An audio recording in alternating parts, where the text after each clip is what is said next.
백성들이 바라고 기다림으로 모든 사람들이 요한을 그리스도신가 신중히 의논하니 요한이 모든 사람에게 대답하여 가로되 나는 물론 너희에게 세례를 주거니와 나보다 능력이 많으신 이가 오시나니 나는 그 신들매를 풀기도 감당치 못하겠노라.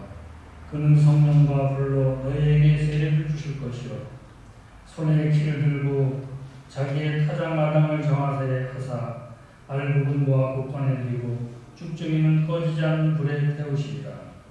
또 기타 여러 가지로 권하여 백성에게 좋은 소식을 전하였으나 분분한 헤롯은 그 동생의 아내 헤로디아의 일과 또 그의 행한 모든 악한 일을 인하여 요한에게 책망을 받고 그 위에 한 가지 악을 가하여 요한을 옥에 가두니라.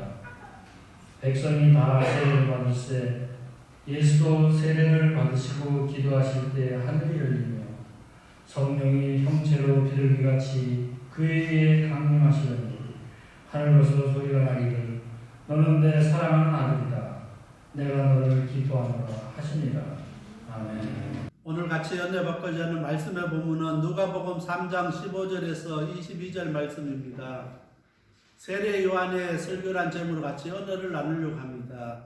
많은 목회자들의 꿈꾸는 것이 있습니다. 훌륭한 설교자가 되는 것입니다. 그래서 역사적으로 유명한 설교자의 설교를 공부하고 또 신학을 할 때 그 사람들을 이렇게 많이 연구를 하게 됩니다. 그래서 나도 이렇게 훌륭한 목회자가 되고 또 설교자가 되기를 사람들을 애쓰는 것입니다. 그런데 제가 생각할 때 역사상 많은 설교자가 있었지만은 이 세례 요한만큼 훌륭한 설교자는 없다고 생각하는 것입니다. 그래서 아무리 지금 현 시대에 유명한 설교자가 있다 할지라도 이 세례 요한을 능가하는 사람은 없다는 것입니다.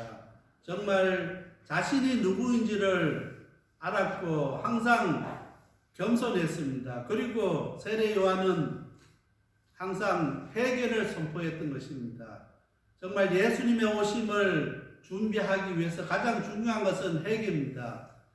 예수님 오시기 전에 먼저 회개를 선포하고 정말 유대인들을 통해서 회개할 수 있는 시간을 주게 되었던 것입니다. 그래서 다시 한번 우리가 이제 다시 오실 예수님을 기다리는 오늘 우리는 다시 오늘 우리의 설교가 회개가 되어야 되고 또 우리 삶이 회개하는 삶을 살아가야 되고 그리고 회개에 합당하는 열매를 맺을 수 있는 우리 방주교회 성도님들이 다 되시길 바랍니다. 아멘. 첫 번째로 유대인들은 세례 요한이 그리스도일지 모른다는 생각을 하기 시작했습니다. 15절 말씀입니다. 백성들이 바라고 기다리며 모든 사람들이 요한을 혹 그리스도신가 신중에 의논하니 우리가 생각할 때 우리가 설교를 하고 또 와서 말씀 전하는데 그 선교지에서 사람들이 저 사람이 정말 예수님 같다고 이야기 들을 때 그보다 더 큰 칭찬은 없을 것입니다. 오늘 세례 요한에게 유대인들은 저 사람이 정말 그리스도일지도 모른다는 말을 하기 시작했던 것입니다. 누가 말한 것이 아니라 자기들 마음으로 심중에 의논한다는 것입니다. 세례 요한의 설교를 듣는 사람들의 마음이 그렇게 움직이게 되었던 것입니다. 그래서 유대인들이 기다리는 메시아가 세례 요한이 아닐까 하는 기대감이 유대인들 사이에 일어나고 있었습니다. 세례 요한은 강해에서 선택된 백성이라고 자부심을 가지고 있던 유대인들을 향해서 회개를 선포하는 설교를 했습니다. 그것은 그 시대 엄청난 충격파를 던지는 설교였습니다. 왜냐하면 이스라엘 백성들은 하나님 앞에 선택된 백성입니다. 하나님 앞에 선택된 백성이기 때문에 다른 민족과 나중에 그 심판대 앞에 섰을 때도 심판의 기준이 다르다는 것입니다. 이방인의 기준과 유대인의 기준이 다르다는 것입니다. 그런 생각을 이 사람들이 갖고 있었습니다. 왜냐하면 우리는 하나님 앞에 선택된 백성이기 때문에 처음부터 우리는 다르다는 것입니다. 그래서 항상 그런 마음을 가지고 그런 자부심을 가지고 신앙생활을 했는데 세례 요한이라는 사람이 와서 엄청난 충격파를 던지게 되는 것입니다. 회개하라는 것입니다. 그렇게 했을 때 많은 사람들이 세례 요한의 그 강야에서 세례 요한의 설교를 듣고 엄청 충격을 받으면서 정말 저렇게 우리에게 가감하게 직설적으로 이야기할 수 있는 사람은 예수님이 아니면은, 우리가 기다리는 메시아가 아니면은 그렇게 할 수 없다고 생각했던 것입니다. 그래서 정말 저 사람이 메시아가 아닌가, 우리가 기다리는 그리스도가 아닌가, 그렇게 생각하게 되었던 것입니다. 오늘 특별히 누가복음 3장에 보면은 유대인에 대한 세례 요한의 설교가 나오고 또한 예수님의 설교가 이렇게 구분되어 있습니다. 그래서 예수님의 설교가 어떻고 세례 요한의 설교가 어떻게 다른지를 유일하게 성경 가운데서 알아볼 수 있는 것이 오늘 누가복음 3장을 통해서 알 수가 있습니다. 세례 요한이 아무리 회개를 선포하는 설교를 해도 그것이 복음이 아니기 때문에 공포의 소식이었습니다. 이스라엘 백성들에게는 정말 회개하라고 외치는 그 설교가 복음의 복된 소식이 아니었던 것입니다. 회개하지 아니하면 멸망한다는 그 설교가 그들에게는 공포의 소식입니다. 왜냐하면 자기들은 선택된 백성이었고 하나님의 백성이었다는데 난데없이 강야에서 한 선지자가 나타나서 회개하지 아니하면 다 심판받고 멸망받을 수밖에 없다고 할 때 그들의 충격은 얼마나 컸겠습니까? 그래서 세례 요한은 설교를 그렇게 사람들의 마음을 움직이고 그들을 감동시켰지만은 그 설교는 복음이 될 수가 없었습니다. 오직 복음은 예수님으로 말미암아 전해지는 소식이었습니다. 복된 소식은 오직 예수님의 설교만이 복음이었던 것입니다. 그래서 오늘 누가복음 저자는 세례요한과 예수님의 설교를 비교하면서 아무리 우리가 설교를 잘하고 좋은 말을 하고 사람들을 웃기고 몇 시간씩 해서 사람들을 이렇게 졸지도 않게 하고 집중하게 하지만은 그 가운데 예수님이 전해지지 아니하고 예수님이 계시지 아니하면은 복음이 아니라는 것입니다. 오늘 이 시대에 많은 교인들이 잘못 생각하고 있는데 이렇게 우리 교회는 뭐 2시간 동안 목사님이 설교한다고 자랑하는 교회도 봤습니다. 그런데 그 2시간 설교하는 교회 메시지를 들어봤는데 성경의 내용이 거의 없습니다. 그런데 사람들은 배를 잡고 어떤 목사님은 코미디보다도 더 잘 웃기는 목사님도 있습니다. 더 사람들을 더 웃기고 더 이렇게 집중하게 하고 합니다. 그런데 만약에 아무리 사람들을 잘 웃기고 집중하게 하고 많은 사람들을 끌어모은다 할지라도 그 가운데 예수님의 말씀에 지나치지 아니하면은 그것은 복음이 아니라는 것입니다. 그래서 오늘 누가복음의 저자는 그것을 이야기하고 있습니다. 세례 요한이 아무리 회개를 선포하고 그 사람들의 마음을 움직이지만은 예수님이 오시기 전까지는 복음이 전해지지 않았다는 것입니다. 단지 예수님이 오시는 길을 준비했다는 것입니다. 세례 요한을 통해서 회개를 통해서 예수님이 오시는 것을 또한 유대인들이 복음을 받아들일 수 있는 기회를 준비하게 되는 것입니다. 그래서 오늘 우리가 회개하는 것이 참으로 중요한 것인데 우리가 다시 오실 예수님을 기다리고 재림의 주님을 기다리면서 회개가 필요한 것은 회개하지 아니하면은 그 재림의 주님을 만날 수 없고 그 복음을 우리가 깨달을 수 없기 때문입니다. 회개하지 않는 사람은 아무리 재림의 말씀이 선포되고 우리 예수님 다시 온다고 이야기해도 설교를 해도 듣지를 안 하는 것입니다. 왜냐하면은 현 시대가 좋기 때문에 이 땅의 삶이 너무나 좋기 때문에 그것에 집중하지 못합니다. 그것에 귀에 도르지 않습니다. 듣고 말아버리는 것입니다.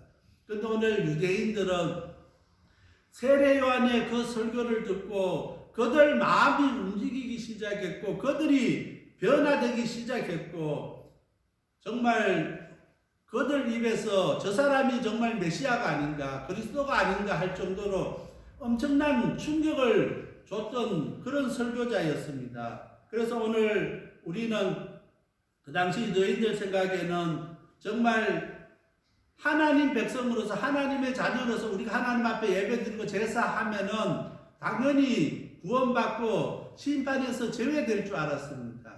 그러나 오늘 세례 요한은 회개하지 아니하면은 오늘 하나님의 심판 앞에 설 수밖에 없는 것을 선포했던 것입니다. 그래서 이 시대에 정말 우리가 더욱더 필요한 것은 하나님께서 우리에게 주시고자 하는 말씀이 무엇인지를 귀를 기울이고 들을 수 있는 오늘 우리들이 다 되시길 바랍니다. 많은 성도들은 자신이 듣고자 하는 말씀만 듣고 귀에 거슬리는 말씀은 아예 귀를 닫아버리는 것입니다.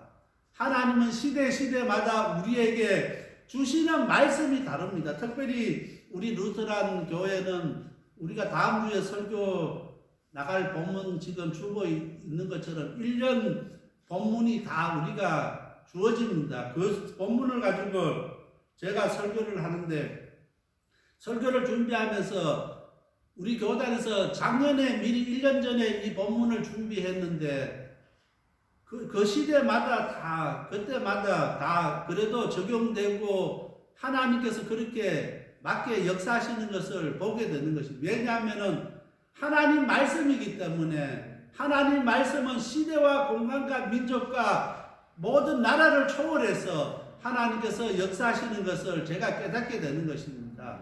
그래서 오늘 우리가 듣기 좋은 말씀만 읽고 듣기 좋은 말씀만 우리가 듣는 것이 아니라 정말 때로는 우리의 가슴을 후벼 파고 때로는 우리를 아프게 하고 우리를 힘들게 하고 하는 그 하나님 말씀 앞에 순종할 수 있는 오늘 우리들이 되시길 바랍니다.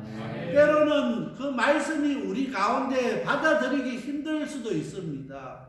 정말 내 상황과 맞지 않을 수도 있습니다.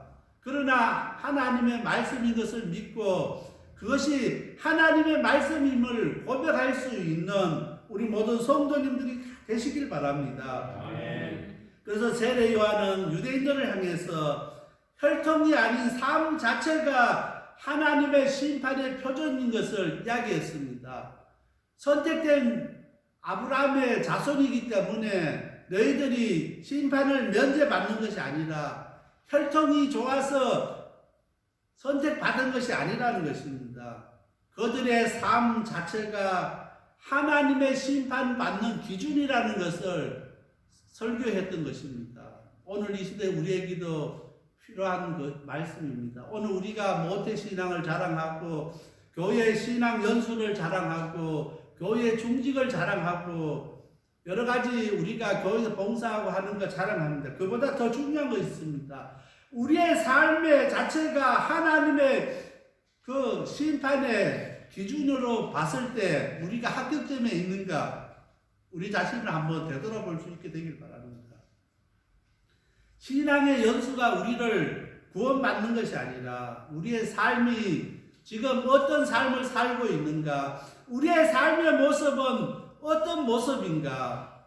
오늘 세례 요한은 그 유대인들을 향해서 그렇게 설교를 했습니다. 그렇게 할 때 그 설교 앞에 그들은 무너질 수밖에 없었고 그들은 꺼질 수밖에 없었습니다. 이 시대에도 이런 설교자들이 나와서 정말 돌처럼 딱딱하고 굳어져 있는 우리 성도들의 마음을 깨뜨릴 수 있는 설교자가 나와야 되는 것입니다. 그래서 정말 다시 한번 우리의 삶의 기준을 통해서 정말 내가 하나님 앞에 섰을 때 통과할 수 있는가, 심판의 기준에 나의 삶이 통과할 수 있는가 한번 생각해 볼 수 있는 오늘 우리들이 다 되시길 바랍니다. 다시 한번 2022년도에는 우리의 삶 자체가 하나님 기뻐하시고 하나님 원하시는 삶을 살아가시는 오늘 우리들이 다 되시길 바랍니다. 참으로 오미크론과 여러 가지 힘든 상황 가운데 정말 우리가 어렵고 힘든 2020년도 아무도 예측할 수 없는 힘든 시간을 앞에 두고 있습니다. 이럴 때일수록 우리가 하나님만 바라보고 하나님만 의지하고 그분을 향해서 나갈 수 있는 오늘 우리 방주교 성도님들이 다 되어야 되겠습니다. 두 번째로 세례 요한은 자신이 설교자로서 한계성을 고백했습니다. 16절 말씀입니다. 요한이 모든 사람에게 대답하여 가로되 나는 물론 너희에게 세례를 주거니와 나보다 능력 많으신 이가 오시나니 나는 그 신들매도 풀기도 감당치 못하겠노라. 그는 성령과 불로 너희에게 세례를 주실 것이요. 가끔 우리는 이렇게 홈리스 사역을 하시는 분이나 오지에서 힘들게 이렇게 병자들을 이렇게 선교하시는 선교사님들이나 이런 분들이 이제 기독교 방송에 나와서 이렇게 방송에 소개할 때 작은 예수로 이렇게 소개하는 표현을 가끔씩 보게 되는 것입니다. 그리고 사역절 가운데 작은 예수라고 자신이 비춰지는 그것을 보면서 이렇게 만족하는 사람들을 보게 되는 것입니다. 그래서 오늘 우리는 자신이 마치 세상 사람들이 작은 예수라고 칭송해주고 그렇게 불러주니까 우리가 마치 엄청난 일을 하고 있는 것처럼 이렇게 착각하고 있을 때가 많이 있다는 것입니다. 오늘 세례 요한의 모습을 바라보면서 우리 사역자들이, 목회자들이, 목사들이 어떻게 목회를 해야 되고 사역을 해야 되고 선교를 해야 되는지를 오늘 16절 말씀은 우리에게 이야기하고 있습니다. 세례 요한은 자신의 능력에 대해서 한계성을 설교했습니다. 자신은 예수님과는 비교조차 할 수 없을 뿐만 아니라 예수님의 신들매 풀기도 감당치 못하겠노라 고백했습니다.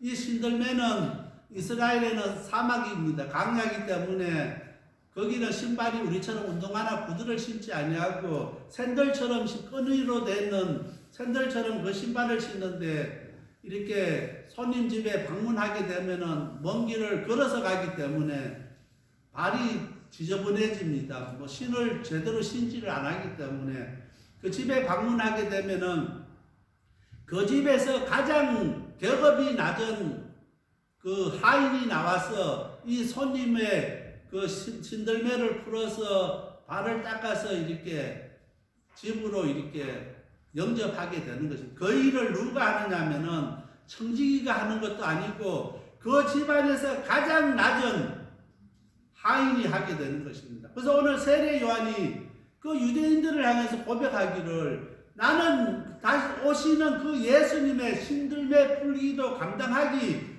못한다는 것입니다. 그렇게 설교했을 때 유대인들은 그 말의 뜻을 깨달았습니다. 왜냐하면 자기들이 그것을 경험하고 있는 현재 생활의 일부를 이야기했기 때문에 그래서 자신은 아무것도 할 수 없는 사람인 것을 고백했던 것입니다. 그래서 세례 요한은 비록 자신이 설교자로서 회개를 선포하고 이스라엘 백성들에게 그렇게 말씀을 전하지만은 자신의 한계성을 분명히 깨달았습니다. 자기가 어떠한 사람인 줄 알았다는 것입니다. 그리고 자신은 예수님에게 비교하면은 아무것도 아닌 것을 고백하는 것입니다. 그래서 신들매 풀기도 감당하지 못한다는 것입니다. 그래서 오늘 우리는 그의 설교를 통해서 자신이 예수님과 전혀 다른 예수님은 엄청난 능력을 가지고 계시는 분인 것을 고백하게 되는 거죠. 설교를 통해서 보통 설교를 하면서 자기 자신을 자랑하고 자기 자신을 나타내고 자기 자신을 높이지 다른 목사 자랑하는 목사 별로 없습니다. 다른 선교사 사역을 자랑하는 선교사 별로 없습니다. 그런데 오늘 세례 요한은 예수님 자랑했고 예수님 높였고 예수님만 이야기했습니다. 오늘 우리가 우리의 선교지에서 우리의 목회 현장에서 정말 예수님만 나타내고 예수님만 자랑하고 그분만이 전할 수 있는 우리 방주교회 성도님들이 다 되시길 바랍니다. 아멘. 세례 요한은 설교자로서 자신의 한계성을 깨닫고 자기가 해야 할 위치가 어디까지인지를 분명하게 알았습니다. 우리는 예수를 믿고 하나님께서 맡겨주신 사명을 감당하면서 자신이 누구인지를 잊지 말아야 하는 것입니다.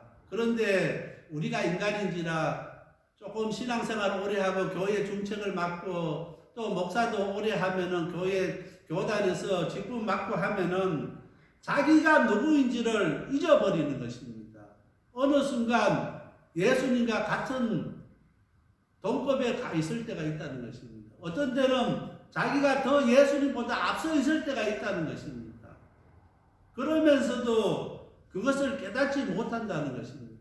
오늘 대형교회 많은 목사들 가운데 오늘 자신이 하나님인 양 착각하는 분도 의외로 많다는 것입니다.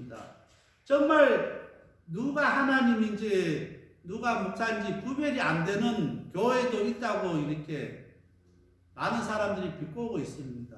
왜 그런 일이 생겨야 됩니까? 만약에 우리가 세례 요한처럼 이런 설교자였다면은 아무리 몇십만 명의 교회를 목회하고 담임한다 할지라도 오늘 자기 자신이 누군지를 겸손하게 설교할 수 있는 목회자야 된다는 것입니다. 오늘 이 말씀을 통해서 오늘 우리가 우리의 삶의 현장 속에서 우리는 분명하게 항상 겸손하게 예수님을 전하고 예수님을 자랑하고 그분을 나타낼 수 있는 오늘 우리 방주교 성도님들이 다 되시길 바랍니다. 세례 요한은 항상 예수님만을 전했고 예수님만을 나타냈고 예수님만을 높였습니다. 오늘 우리의 삶도 이 세례 요한의 삶처럼 그렇게 예수님만을 위한 삶을 살아가는 오늘 우리들이 다 되시길 바랍니다. 세 번째로 세례 요한의 설교의 핵심은 회개였습니다. 17절 말씀입니다. 손에 키를 들고 자기의 타작마당을 정하게 하사 알곡은 모아 곳간에 들이고 쭉저기는 꺼지지 않는 불에 태우시리라. 세례 요한은 자신은 설교자에 불과하다는 사실을 잊지 않았습니다. 그래서 이제 메시아께서 이제 곧 오실 것이며 그와 함께 심판이 임하게 될 것임을 17절에 이야기하고 있습니다. 17절에 보면은 손에 키를 들고 여기 키는 우리가 시골에서 이렇게 자란 분들은 키를 다 잘할 것입니다. 곡식을 이렇게 그전에 방간이었기 때문에 알곡과 쭉정이를 가를 때 키에 담아서 이렇게 공중에 날리면은 쭉정이는 바람에 다 날아가 버리고 알곡만 남게 되는 것입니다. 그래서 알곡과 쭉정이를 이렇게 구별합니다. 그래서 이스라엘에서는 알곡과 쭉정이를 구별할 때 키를 통해서 이렇게 겨는 바람에 날리고 알곡은 이렇게 그 땅에 떨어지게 만드는 것입니다. 그래서 오늘 심판이 임할 때 알곡과 쭉정이를 구별하신다는 것입니다. 오늘 우리가 정말 하나님의 심판대 앞에 섰을 때 우리는 알곡인지 쭉정인지 정말 바람에 날아가 버리는 쭉정이가 될 것인가 아니면은 곳간에 들이는 알곡이 될 것인가 한번 우리 자신을 한번 되돌아볼 수 있게 되길 바랍니다. 우리가 열심히 신앙생활 하기는 했는데 예수 믿기는 했는데 쭉정이로 살았다고 하면은 그보다 더 억울한 일이 어디 있겠습니까? 오늘 중요한 것은 우리가 열매 맺지 못하는 삶입니다. 열매 맺지 못하는 신앙생활입니다. 정말 우리의 열매가 무엇인지를 한번 되돌아볼 수 있는 오늘 우리들이 다 되시길 바랍니다. 세계적인 설교자 찰머스는 자신이 세계적인 설교자로 칭송할 때 그는 세례 요한이 설교자라고 세례 요한을 칭찬했습니다. 자기 자신이 세계적인 설교자가 아니라 세례 요한이야말로 세계적인 설교자라고 이렇게 소개했던 것입니다. 세례 요한은 행동을 위한 설교를 했고 행동을 만들어내는 설교를 했다고 그 설교자가 이야기했습니다. 오늘 우리가 설교를 통해서 그 설교를 듣는 교인들이 행동을 하게 하고 또한 행동을 만들어낼 수 있는 설교하기가 쉽지가 않았다는 것입니다. 그런데 세례 요한은 그렇게 설교했을 때 그 유대인들이 움직였습니다. 그들이 행동했습니다. 오늘 우리가 아무리 제가 열심히 기도 준비해도 우리 성도님들이 설교 말씀을 듣고 행동하게 하기가 참으로 힘드는 것입니다. 오늘 많은 이 시대 목회자들의 고민이 교인들이 변화되어야 되는데 절대로 변화되지 않는다는 것입니다. 1년 지나고 2년 지나도 절대로 안 변하는 것이 이 시대의 교인들이라는 것입니다. 그래서 많은 목회자들이 고민입니다. 어떻게 하면은 하나님께서 맡겨진 그 성도들을 변화시킬 것인가? 방법은 한 가지밖에 없습니다. 목사가 하려고 하면 힘드는 것입니다. 하나님 앞에 맡기고 무릎 꿇고 나갈 때 하나님께서 그 성도들을, 그 교인들을 변화시킨다는 것입니다. 세례 요한은 정말 설교를 통해서 행동을 위한 설교를 했고 행동을 만들어내는 놀라운 설교를 했던 것입니다. 그래서 많은 설교자들이 꿈꾸는 그런 설교를 하면서도 그는 너무나 솔직하고 직설적으로 설교했습니다.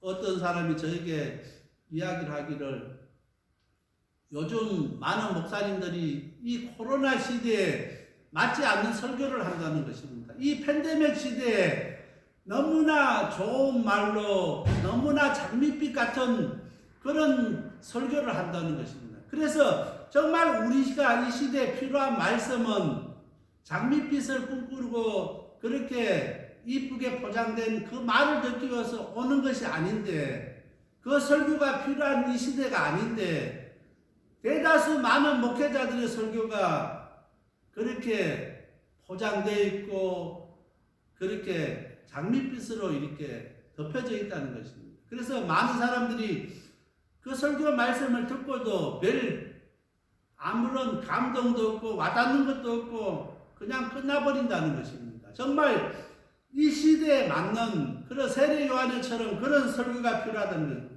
세례 요한은 솔직하고 직설적으로 너무 직설적이었기 때문에 헤롯 왕이 결국 그를 옥에 가둬버렸습니다. 왜냐하면은 그 설교 말씀을 듣고 그 사람들이 행동을 하기 때문에, 잘못하면 반란이 일어나고 반체제 인물이 될 수 있기 때문에 옥에 가둬버렸습니다. 너무 겁이 나는 것입니다. 정치하는 사람들이 그 세례 요한이라는 설교자가 너무 겁이 나서 옥에 가둘 수밖에 없다는 것입니다. 이렇게 놔두다가는 유대인들이 이 세례 요한을 중심으로 반란이 일어나고 반체제 운동이 일어나면은 걷잡을 수 없기 때문에, 왜냐하면은 그의 설교를 듣고 사람들이 마음이 움직이고 행동했기 때문입니다. 그래서 세례 요한의 설교는 그 설교를 듣는 유대인들뿐만 아니라 많은 정치인과 많은 위정자들이 그 설교를 두려워했던 것입니다. 이 시대에도 우리에게 이런 설교자가 필요한 것입니다. 정말 설교할 때 교인들뿐만 아니라 안 믿는 사람뿐만 아니라 이 나라의 지도자들이 그 사람의 설교를 두려워할 줄 아는 그런 설교자가 필요하다는 것입니다. 정말 그런 설교자가 이 땅에 다시 나오기를 우리 방주교회가 기도하시길 바랍니다.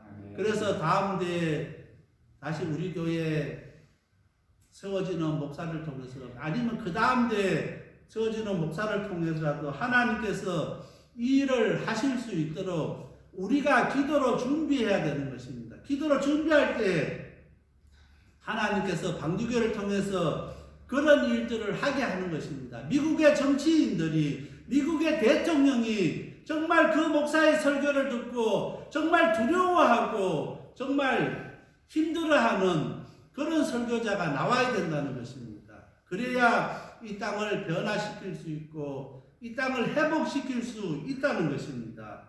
마태복음 3장 8절 말씀입니다.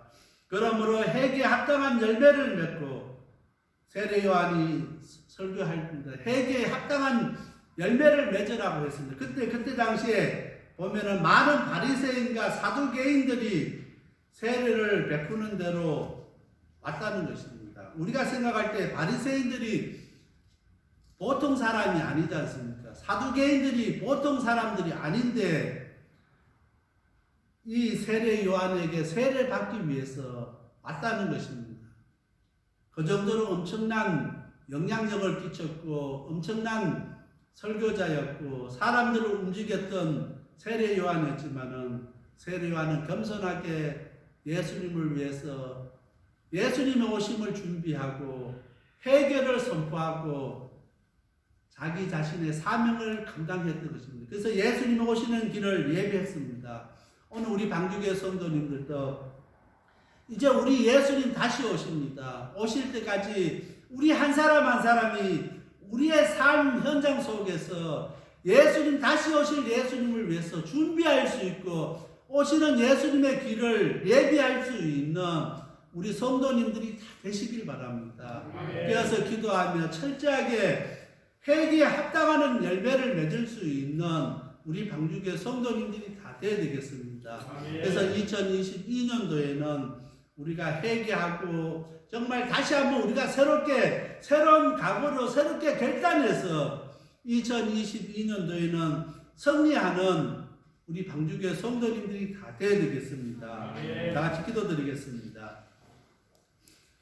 사랑의 하나님 아버지 감사합니다. 오늘 세례 요한의 설교를 통해서 정말 엄청난 영향력을 미쳤고 사람들의 마음을 움직였고 사람들을 행동하게 했던 세례 요한이었지만은 겸손하게 예수님이 오시는 길을 예비했고 준비했습니다. 그리고 항상 자신이 누구인지를 잊지 않은 세례 요한처럼 오늘 우리 방주교회 성도님들도 우리 자신의 위치를 잊지 않게 하여 주시옵소서. 그리고 다시 오실 예수님을 준비하고 예비할 수 있는 오늘 우리들이 다 되게 하여 주시옵소서.